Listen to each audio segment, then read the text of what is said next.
as you guys can see, this is section 3 of chapter 26, and we are still discussing World War II. So on this particular slide, while you guys are looking at the different symbols of the swastika, I will tell you about the resettlement in the East. Hitler had many prejudices, not all were associated with Judaism. To the east in Poland, the Nazis felt that the Slavic people, which were Czech, Polish, Serbo-Croatian, Slovene, and Ukrainian, were also inferior. Himmler, leader of the secret police, or SS, was assigned the task of moving these people out and moving German Aryans in. The Germans wanted to colonize these areas. Hitler stated that 30 million Slavs could die to achieve this. Slave labor in Germany. To accomplish Hitler's vision, laborers were needed. By 1944, 7 million European workers were forced into labor. To put this into perspective, over 300 years covering 2 continents, there were 12 million slaves in the Americas. Hitler had more than half in just 2 years. Hitler's use of the swastika.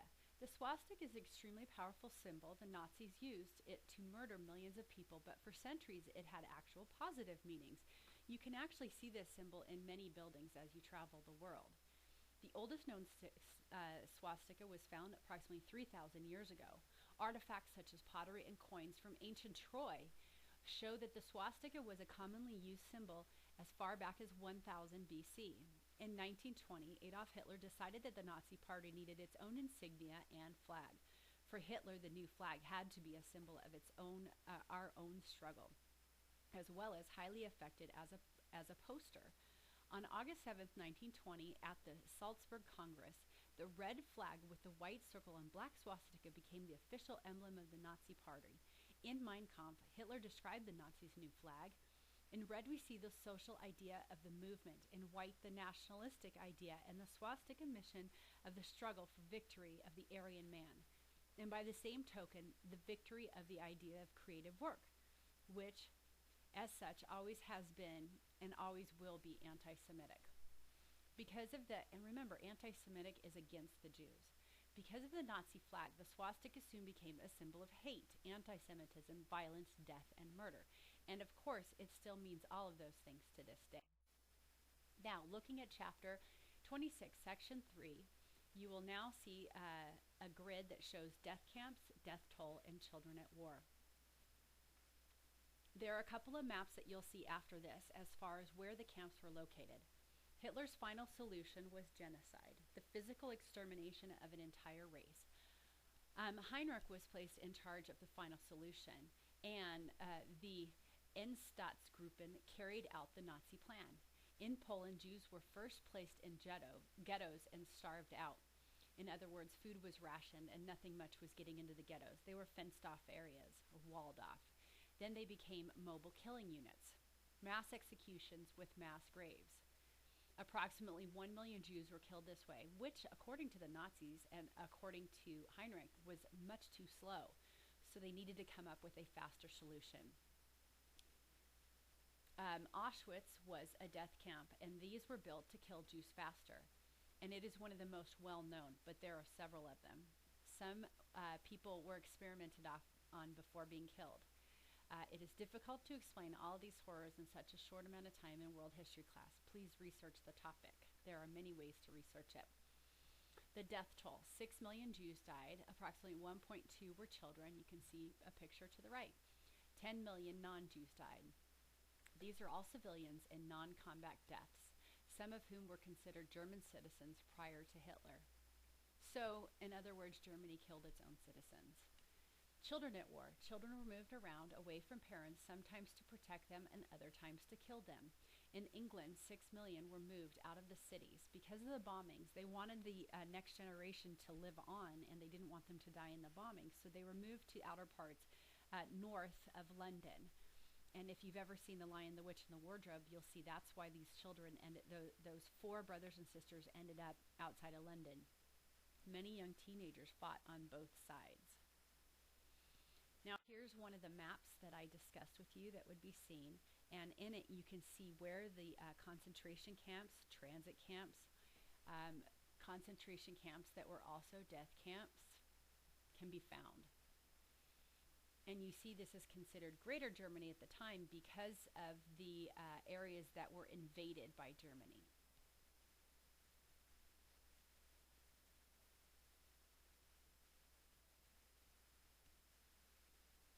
Now on the next slide, you can see this picture is from your book, the difference between a concentration camp, a death camp, the location of where a lot of the Jews were killed and shot. The death camps were located in the country of Poland. And remember, Poland was invaded, and there was an agreement between the USSR and Germany that allowed Germany to invade Poland. Which country had the most concentration camps? Not death camps, but concentration camps. You can go ahead and look at this and count them up.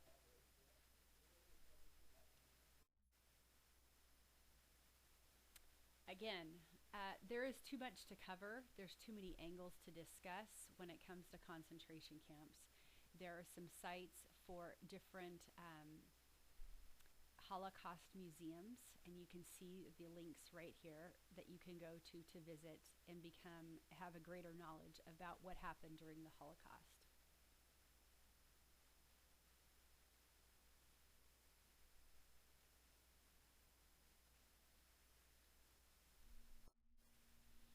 Okay, now we're going to look at this portion where we have Japanese policies, because we did have two fronts of war, one in Europe and one in the Pacific.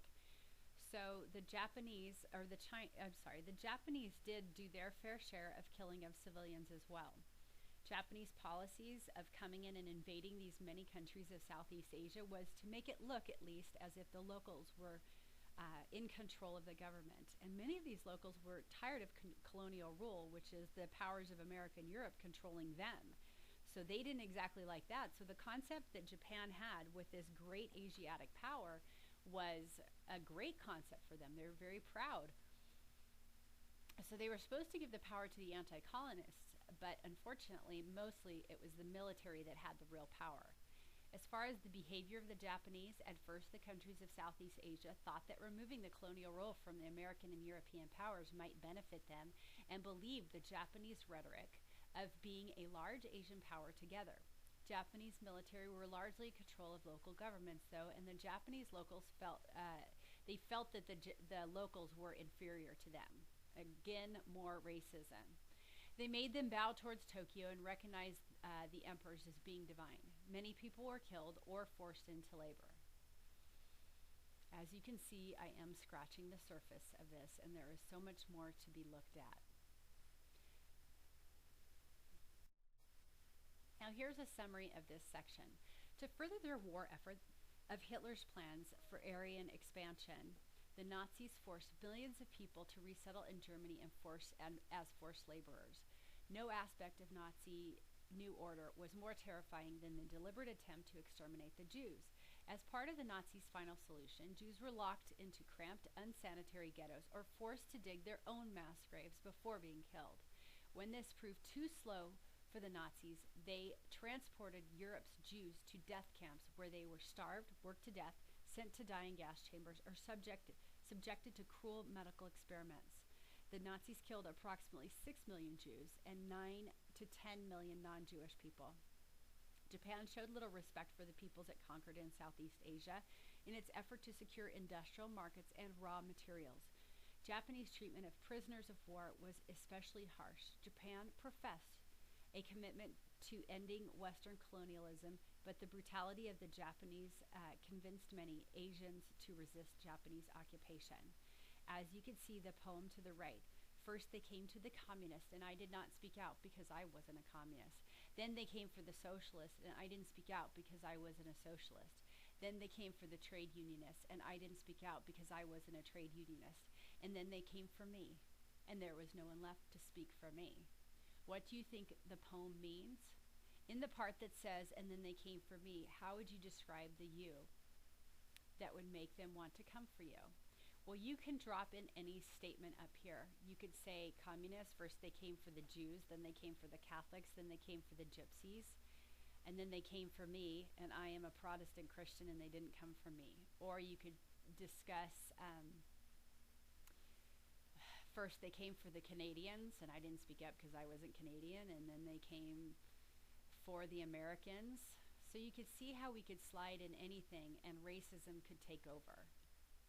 That's what that particular poem is about. And here are the review questions from this particular section.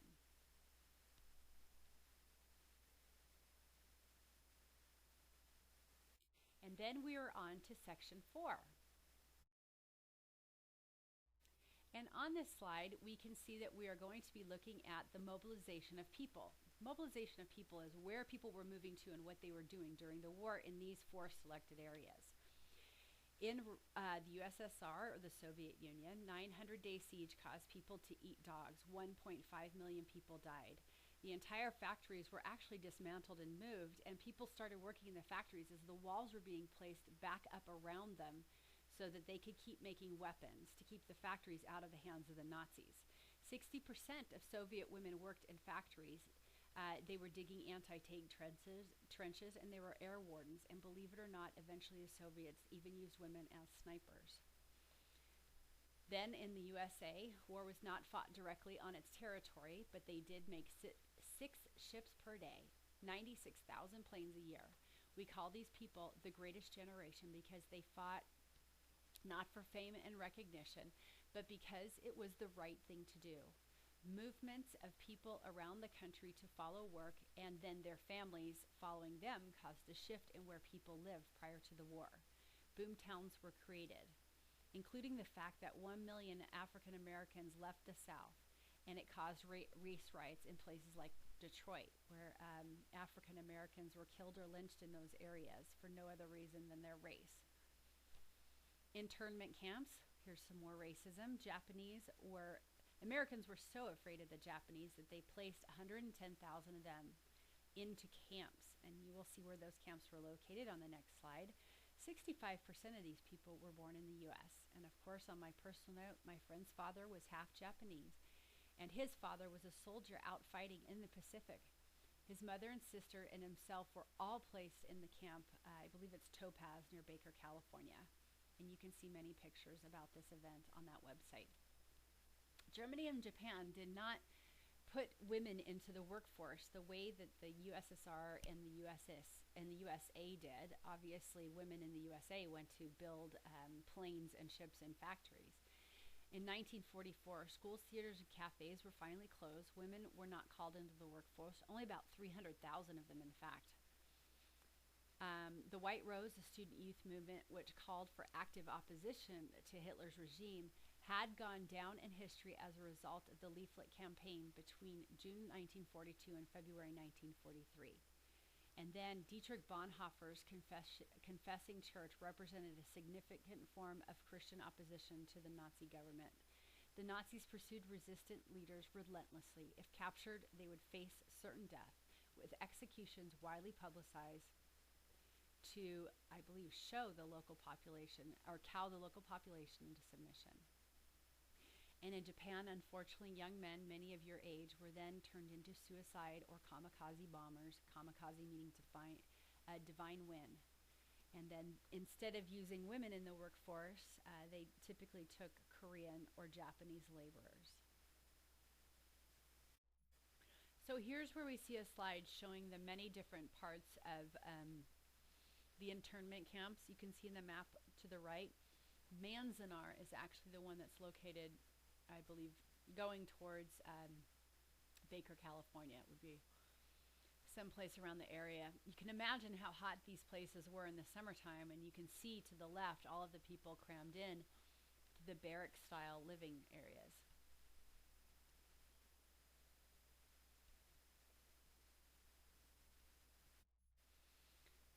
This slide discusses the different frontline of civilians in the bombing of cities. In Great Britain, by September of 1940, the Germans began to bomb London.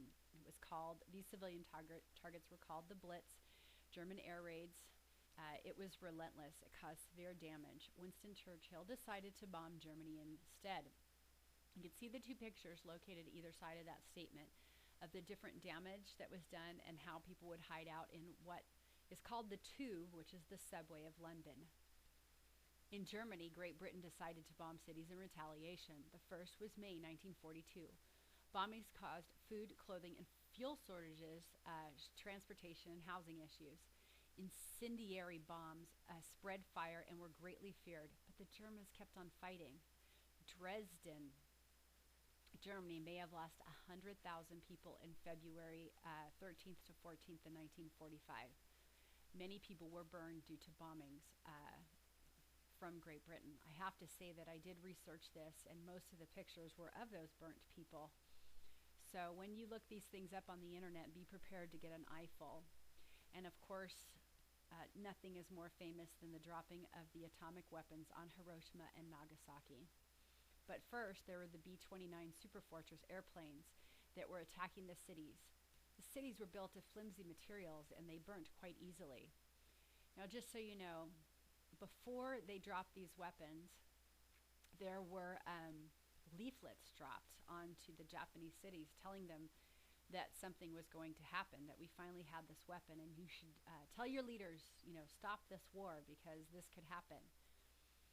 So the atomic weapon deaths, 60% of the people immediately die from flash burns, 30% from falling debris, and 10% from other causes. Months later, 15 to 20% die from radiation sickness, 20 to 30 die from burns, and 50 to 60 from illnesses and injuries. Remember, your skin is the largest organ of your body, and if it sustains a large amount of damage, you can't survive it. Soldiers named the bombs Little Boy and Fat Man. The bombs were dropped by an airplane called the Enola Gay. Now, if you look at this slide carefully, you can see in the upper right-hand corner the process of dropping the bomb, where it was dropped, the Enola Gay, and where on Hiroshima. You can see the people of Enola Gay and some of the immediate damage. What are the effects of atomic bombs used in Hiroshima and Nagasaki? Well, if we jump down, it says 90,000 people died instantly. The radius of total destruction was about 1 mile, with resulting fires across more than 4 square miles. 90% of Hiroshima's buildings were damaged or completely destroyed. By December, thousands had died from their injuries and radiation poisoning, bringing the total killed in Hiroshima to 140,000. This is one weapon. 3 days after the first bombing, on August 9th, 1945, another second atomic bomb on Nagasaki over the city's industrial valley, about 2 miles from the planned target. The resulting explosion had a blast yield of 21 kilotons. 70,000 of Nagasaki's 240,000 residents were killed instantly.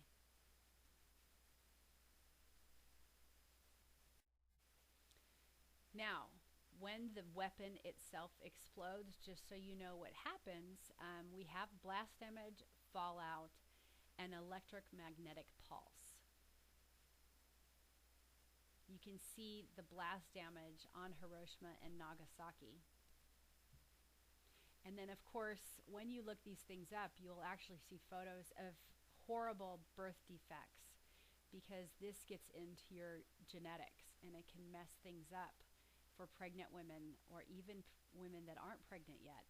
And then the lasting damage of thyroid cancers goes on for a very long time. So it's very difficult to estimate the entire death toll from one atomic weapon, because the death toll doesn't just happen in 1 day or 6 months. It actually goes on for years and years and years, because without that atomic weapon blowing up, people wouldn't have had the cancers. Water, dirt is even destroyed. The dirt becomes radioactive, and you cannot even grow food in the dirt. So you can imagine that the dirt is destroyed for the future food to be planted, and you can't plant food in that dirt.